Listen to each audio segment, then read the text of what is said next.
Okay, next, that's good for smelling the city. I love it. Okay, number 2 is Teddy Kofman from the Cooper Union.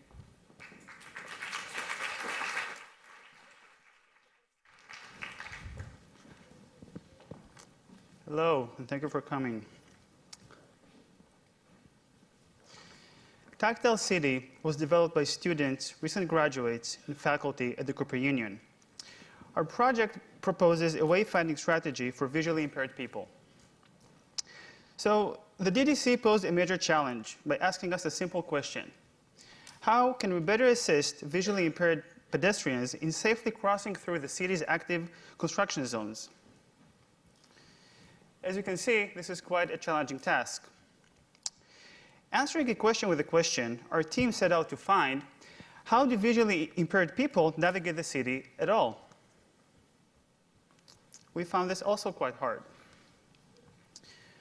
We asked how might a visually impaired person distill the necessary information to allow for a safe and smooth passage, considering the sounds and activities that take place on New York City's streets on a daily basis. We discovered that we need to find the simplest way to inform the pedestrians about their immediate surroundings.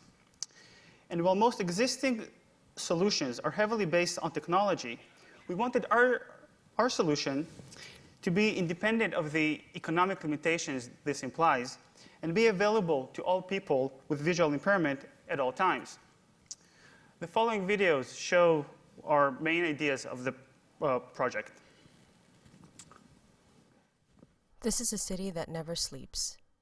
It's never the same place it was yesterday. In an environment that's constantly building and rebuilding itself, visual, aural, and social cues inform our navigation around a shifting city. How would you navigate through the same space without your sense of sight? When construction interrupts regular foot traffic, visual cues like signs, cones, barricades, and lights are no longer effective.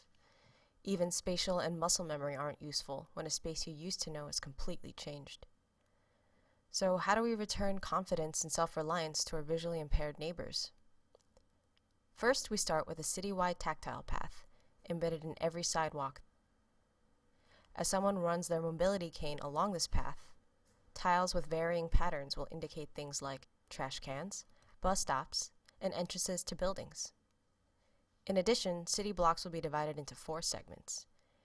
Each time a person crosses a segment, it is marked on the tactile path. The segment markers are an additional reference when specifying a city location to visually impaired pedestrians. A standardized tactile language will allow people with visual impairments to navigate independently throughout the city. So, if and when there are interruptions in their routine, a pedestrian is easily able to detect them.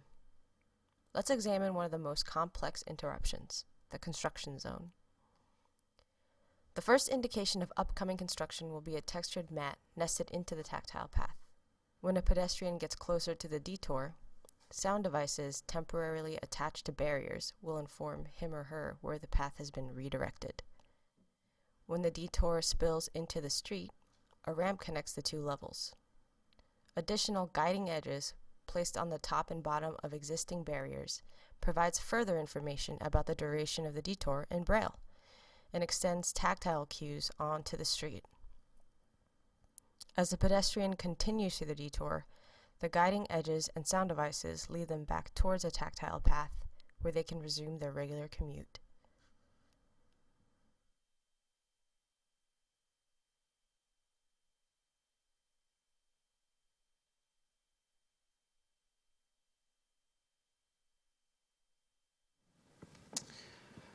The different notations tell us more about the spaces we occupy and allow all of us, without exception, to have our eyes on the street.